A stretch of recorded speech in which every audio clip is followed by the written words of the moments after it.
Dear student, last lecture में हमने जो है बाइंडिंग एनर्जी हमने पढ़ा था। सो बाइंडिंग एनर्जी क्या होती है, बाइंडिंग एनर्जी पर न्यूक्लियन क्या होता है, और बाइंडिंग एनर्जी पर न्यूक्लियन ये न्यूक्लियस के स्टेबिलिटी को मेजर करते हैं। ओके, ये हमने पढ़ा था। फिर बाइंडिंग एनर्जी पर न्यूक्लियन का मास नंबर के साथ जो ग्राफ बनता है उसको हमने डिस्कस किया था। अब देखिए, बाइंडिंग एनर्जी के बाद जो है एनसीईआरटी ने एक छोटा सा टॉपिक डिस्कस किया है जो है न्यूक्लियर फोर्स। देखिए 11 में हमने जो है बेसिक या फंडामेंटल जो फोर्सेस होती है वो हमने पढ़ा था कि 4 टाइप्स की फंडामेंटल फोर्सेस होती है। फर्स्ट वन के ग्रेविटेशनल फोर्स होती है, उसके बाद जो है इलेक्ट्रोमैग्नेटिक फोर्स होती है, स्ट्रॉन्ग न्यूक्लियर फोर्स होती है, वीक न्यूक्लियर फोर्स होती है।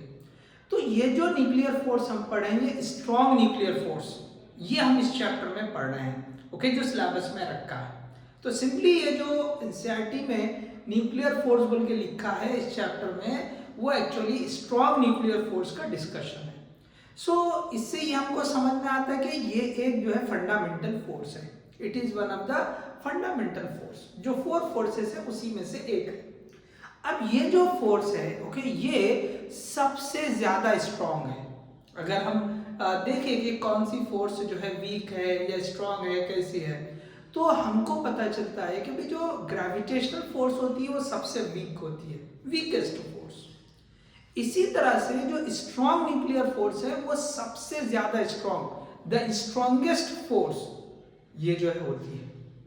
तो अब देखिए, जैसे बेसिक अगर थोड़ा सा हम चले जाए न्यूक्लियस के बारे में, तो न्यूक्लियस के अंदर न्यूक्लियॉन्स होते हैं, वो एक दूसरे को बाउंड किए हुए हैं। तो न्यूक्लियस में क्या होते हैं, न्यूट्रॉन्स होते हैं, प्रोटॉन्स होते हैं। तो देखो, चाहे न्यूट्रॉन हो या प्रोटॉन हो, इनका मास होता है। ओके, इनका जो है मास होता है। तो हमें पता है कि दो मासेस के बीच में एक अट्रैक्टिव फोर्स एक्ट होती है जिसको हम ग्रेविटेशनल फोर्स कहते हैं। बट ये जो ग्रेविटेशनल फोर्स है ये बहुत कम होगी। क्यों? कि इनके मासेस बहुत ज्यादा कम है। वैसे भी ग्रेविटेशनल फोर्स जो होती है वो वीकेस्ट फोर्स होती है। और अगर मास बहुत कम हो, ओके, अगर मास बहुत कम हो, ओके, दो ऑब्जेक्ट का, तो फिर उनके बीच में जो ग्रेविटेशनल फोर्स एक्ट होती है अट्रैक्टिव टाइप की, वो बिल्कुल ही कम होती है, तो बहुत ज्यादा वीक होती है। तो यहाँ पे एक फोर्स तो ये एक्ट हो सकती है। दूसरी फोर्स जो एक्ट हो सकती है कि जो प्रोटॉन्स होते हैं वो चार्ज पार्टिकल है। तो हमने जो है 12th में पढ़ा इलेक्ट्रोस्टैटिक में कि दो चार्जेस के बीच में इलेक्ट्रोस्टैटिक फोर्स या कूलम फोर्स एक्ट होती है।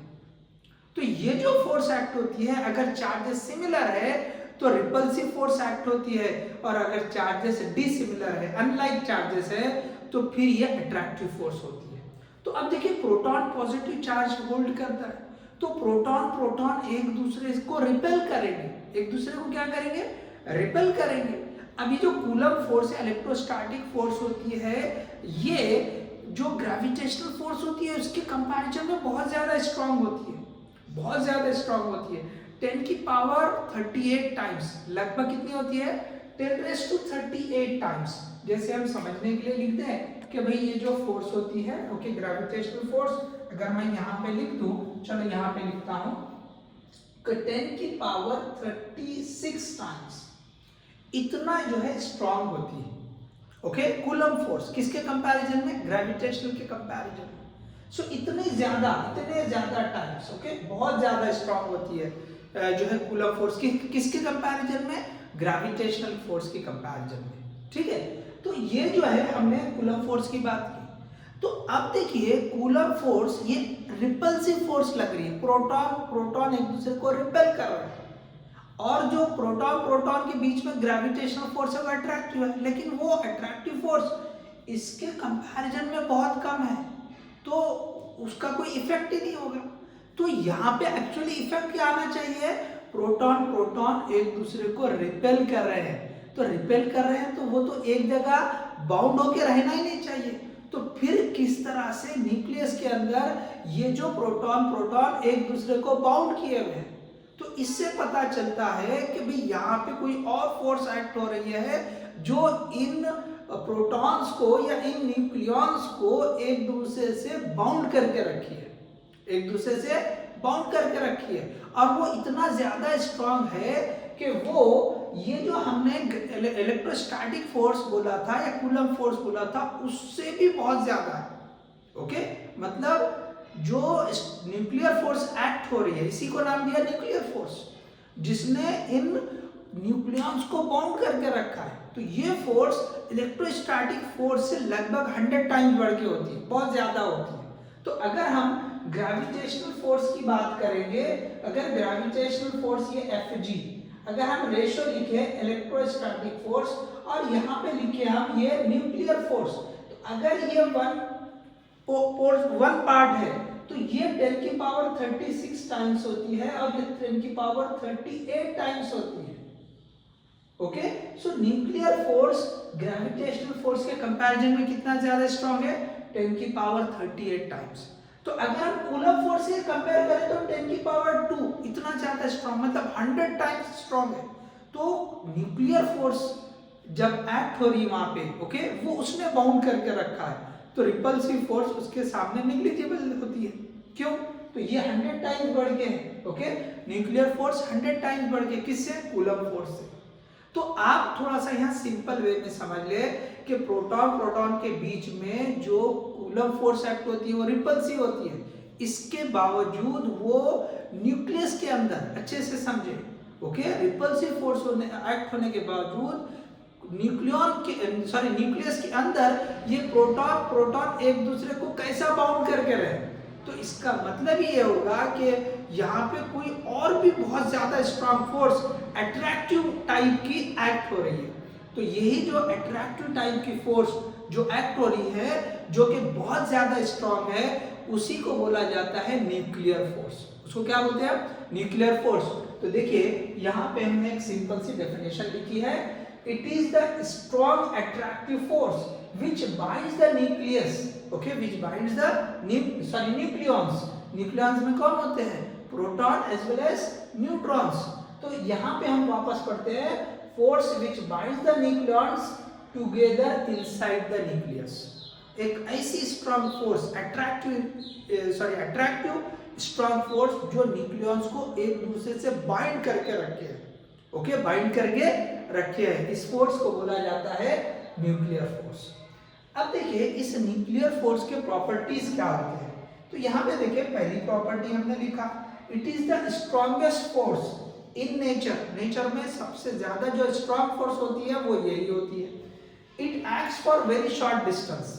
अब देखिए ये जो है बहुत छोटे डिस्टेंस तक एक्ट होती है, it is for very short distance, इसकी रेंज बहुत कम है। शॉर्ट डिस्टेंस जो है, ये शॉर्ट जो है रेंज पे ये एक्ट होती है। ओके, तो यहाँ पे क्लियरली है वेरी शॉर्ट डिस्टेंस के लिए एक्ट होती है। अबाउट फ्यू फेम्टोमीटर, फेम्टोमीटर मतलब 10 की पावर 15 -15, 10 की पावर -15 मीटर, इस रेंज में होती है। तो अबाउट फ्यू फेम्टोमीटर, इतने छोटे डिस्टेंस पे ये एक्ट होती है। इट इज चार्ज इंडिपेंडेंट, मतलब ये चार्ज पे डिपेंड नहीं करती, प्रोटॉन हो कि न्यूट्रॉन हो, प्रोटॉन प्रोटॉन के बीच में भी एक्ट होती है, प्रोटॉन न्यूट्रॉन के बीच में भी एक्ट होती है, न्यूट्रॉन न्यूट्रॉन के बीच में भी एक्ट होती है। तो चार्ज इंडिपेंडेंट है। और कूलम फोर्स चार्ज पे डिपेंड करती है, ये चार्ज पे डिपेंड नहीं करती। इसी तरह से एक और प्रॉपर्टी है, it does not follow inverse square law. जैसे जो force inversely proportional to square of the distance between them, तो ऐसा नहीं है। वो दो चार्जेस के बीच में जो डिस्टेंस होता है या दो मासेस के बीच में जो डिस्टेंस होता है, अगर force inversely proportional to square of the distance जो है होती है, तो हम ऐसे केस में क्या बोलते हैं, ऐसे लॉ को इनवर्स स्क्वायर लॉ। तो ये जो फोर्स है, okay, nuclear force, it is not following, okay, it does not follow inverse square law. Okay, तो ये इसके कुछ इंपॉर्टेंट प्रॉपर्टीज हमने लिस्ट किए हैं। ठीक है, तो सिंपल, सबसे ज्यादा स्ट्रॉन्ग फोर्स है, ये बहुत छोटे डिस्टेंस पे एक्ट होती है, चार्ज पे डिपेंड नहीं करती है फोर्स, ओके, और ये जो है इनवर्स स्क्वायर लॉ को फॉलो नहीं करती।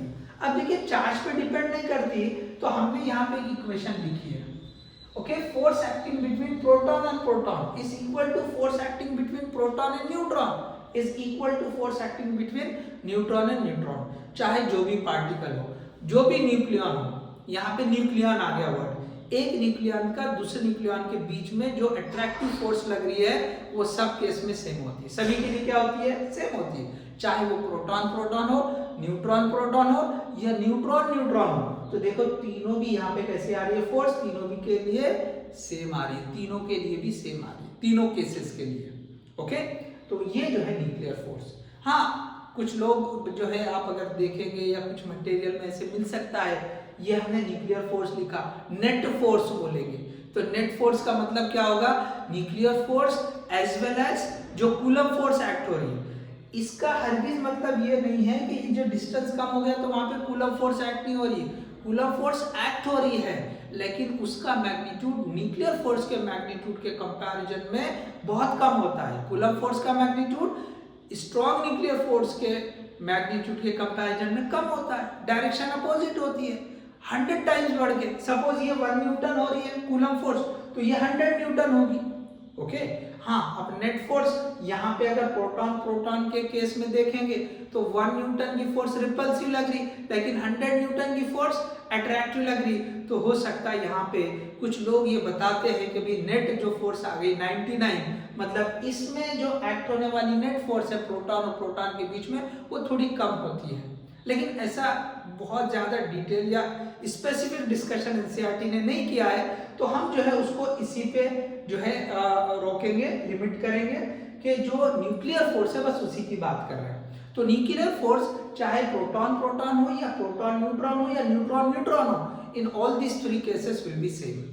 ठीक है, चलिए, तो सबको क्लियर होगा कि न्यूक्लियर फोर्स क्या होती है और न्यूक्लियर फोर्स के प्रॉपर्टीज क्या होते हैं। ठीक है, और हमने थोड़ा सा यहाँ पे जो ग्रेविटेशनल फोर्स को हमने इलेक्ट्रोस्टैटिक फोर्स और न्यूक्लियर फोर्स के साथ थोड़ा कंपेयर किया कि कौन कितने टाइम से ज्यादा होता है, वो यहाँ पे मैंने जो अप्रोक्सीमेट वैल्यू यूज की जाती है वो मैंने यहाँ पे बताया है। अब देखिए इसके साथ में लास्ट ये ग्राफ जो है ना एनसीईआरटी में दिया है, कौन सा ग्राफ है, graph between potential energy and distance between the nucleon. Nucleon के बीच का जो डिस्टेंस है उसको वैरी करते हुए देख रहे हैं, अब उनके बीच में पोटेंशियल एनर्जी कितनी होती है। तो देखो यहाँ पे ये पोटेंशियल एनर्जी वाई एक्सिस पे है, हमने यहाँ पे वाई एक्सिस पे ये जो वैल्यू बताई ऊपर, okay, potential energy in MeV है, तो ये 100 मेगा इलेक्ट्रॉन वोल्ट, ये नीचे -100 mega electron volt, negative potential energy भी हो सकती है। तो ये रेंज यहाँ पे ये जो ग्राफ बताया एनसीईआरटी में एज इट इज हमने ड्रॉ किया है। अब देखिए इसमें जब ये जो प्रोटॉन प्रोटॉन है या जो भी न्यूक्लियन है, सपोज हम प्रोटॉन प्रोटॉन की बात करेंगे तो हमको पता है कि भी इनके बीच में रिपल्सिव फोर्स लगती है कूलम वाली, लेकिन हम उनको किसी तरह से फोर्स अप्लाई कर रहे हैं या एक्सटर्नल एनर्जी लगाकर उसको करीब ला रहे हैं। क्या कर रहे हैं, हम उसको करीब लगा रहे हैं, वो रिपल कर रहे हैं लेकिन हम उसको करीब ला रहे हैं। तो क्या होता है जब वो डिस्टेंस कम होते होते होते जब 4 फेम्टो या 4 फर्मी, देखो 10 की पावर -15 मीटर, इसको जो है फेम्टोमीटर भी बोलते हैं। ओके, और simply Fermi, Fermi is the unit of length, Fermi बोल दिए तो दैट इज 10⁻⁻15 मीटर। समझ में आ रहा है। तो ये जो है जो एक्स एक्सिस पे हम डिस्टेंस बता रहे हैं दो न्यूक्लियन के बीच का, वो कितने, वो जो है किसमें है, फर्मी में है, मतलब 10⁻⁻15 मीटर की रेंज में। ठीक है, तो यहाँ पे देखिए आप, जब हम वो डिस्टेंस को कम करते करते ये 4 फर्मी से कम हो जाता है, 4 फर्मी से कम हो जाता है, तो यहाँ पे देखो 4 फर्मी के आसपास यहाँ तक, तो ये पोटेंशियल एनर्जी क्या बता रहे हैं, 0 बता रहे हैं, पोटेंशियल एनर्जी 0। तो यहाँ पे जो है ना ये जो स्लोप हो जा रही है वो भी 0 हो जा रही है, 4 के आगे क्या देख रहे हैं, 0 हो जा रहे हैं। ये हम न्यूक्लियस की बात कर रहे हैं, ठीक है ना। तो दो न्यूक्लियन के बीच के डिस्टेंस की बात करें, वो डिस्टेंस को कम करते करते न्यूक्लियस के अंदर, लेकिन ये किसकी बात है, किस केस में बात कर रहे हैं, न्यूक्लियस के अंदर की बात करें तो दो न्यूक्लियन का डिस्टेंस कम होते होते जब वो 4 फर्मी, ओके, उससे कम हो जाए, 4 फर्मी से ज्यादा रहेगा तो आपको जो है ना ये पोटेंशियल एनर्जी आपको 0 मिल रही, देख लीजिए 0। तो यहाँ पे स्लोप भी 0 आ रही, ओके, यहाँ देखो ये स्लोप 0, स्ट्रेट लाइन होगी, स्लोप 0 होगी। तो ये जो ग्राफ है पोटेंशियल एनर्जी वर्सेस डिस्टेंस, तो हमें पता है फोर्स का फॉर्मूला बनता है, ठीक है ना, ये फॉर्मूला आपने पढ़ा है, वर्क एनर्जी पावर, ठीक है ना, वहां पे पढ़ा है -du/dr। Potential energy, work energy, power वाला जो चैप्टर 11 का वहां पे ये फॉर्मूला पढ़ा है। तो ये जो है निगेटिव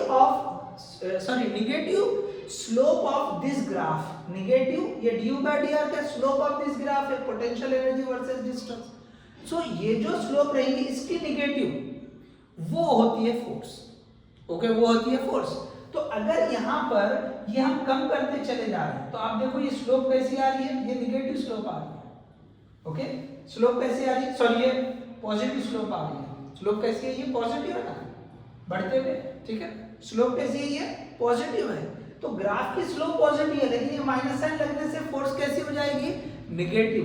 तो ये जो रेंज है इसमें स्लोप, इसमें जो फोर्स आएगी वो कैसी आएगी, निगेटिव। निगेटिव फोर्स मतलब अट्रैक्टिव फोर्स, नेगेटिव फोर्स मतलब अट्रैक्टिव फोर्स। और अगर इसकी स्लोप भी जीरो है तो फोर्स भी जीरो हो जाएगी। इसका मतलब ये जो आगे बता रहे हैं 4 के करीब करीब यहाँ से आगे न्यूक्लियर फोर्स कैसी हो जा रही है, जीरो हो जा रही है। तो इधर आगे न्यूक्लियर फोर्स जीरो है और यहाँ से लेके ये यहाँ तक, जहाँ पे ये पोटेंशियल एनर्जी कम होते होते ये यहाँ पे मिनिमम आ गई, कितनी आ गई, -100 MeV, ये सबसे कम है। तो यहाँ पे ये जो होता है इसका नाम दिया हमने r0, इनके बीच का, दो न्यूक्लियन के बीच के डिस्टेंस को क्या दिया, स्मॉल r0। ये किसके बराबर होता है, तो 0.8 फर्मी के बराबर होता है। जब दो न्यूक्लियन का डिस्टेंस 0.8 फर्मी होता है तो उसमें सबसे कम जो है एनर्जी होती है। तो सबसे कम एनर्जी का लेवल, इसका मतलब सबसे ज्यादा स्टेबल यहाँ पर है, ओके। एनर्जी का मतलब वो स्टेबल ज्यादा रहेगा, जितना एनर्जी का लेवल कम उतना ज्यादा स्टेबल, ओके। एनर्जी ज्यादा मतलब स्टेबिलिटी कम हो रही है, अनस्टेबल की तरफ जा रहा है। तो ये जो है 0.8 फर्मी, ये r0 पे सबसे कम एनर्जी मतलब सबसे ज्यादा स्टेबल यहाँ रहेगा। तो आप देखो ये यहाँ से लेके यहाँ तक के रेंज में ये स्लोप कैसी आ रही है, स्लोप जो है ना ऐसी पॉजिटिव आ रही है। स्लोप पॉजिटिव है, ये du by dr ये पॉजिटिव है, ये माइनस साइन लगने से फोर्स कैसी हो जा रही है, निगेटिव हो रही है, ये पॉजिटिव इनटू निगेटिव। तो ये रेंज में, ये वाले रेंज में जो फोर्स आएगी निगेटिव आएगी। तो निगेटिव फोर्स कैसी होती है, अट्रैक्टिव होती है। तो यहाँ पे हमने लिखा अट्रैक्टिव फोर्स।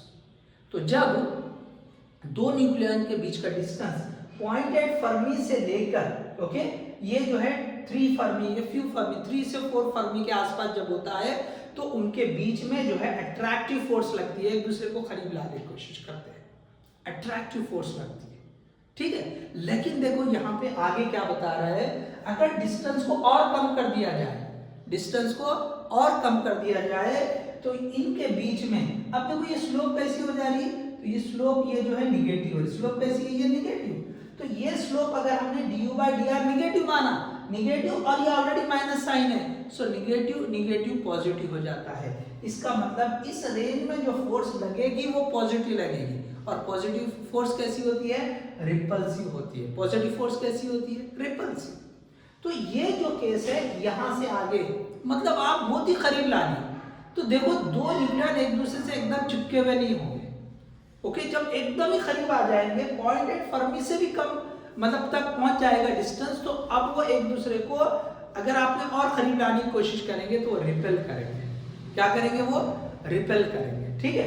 तो 0.8 फर्मी से कम जब डिस्टेंस होगा तो रिपल्सिव फोर्स लगती है दो न्यूक्लियन के बीच में, और अगर 0.8 फर्मी से बढ़ के डिस्टेंस होगा तो अट्रैक्टिव फोर्स लगती है till few fermi, okay, till few Fermi.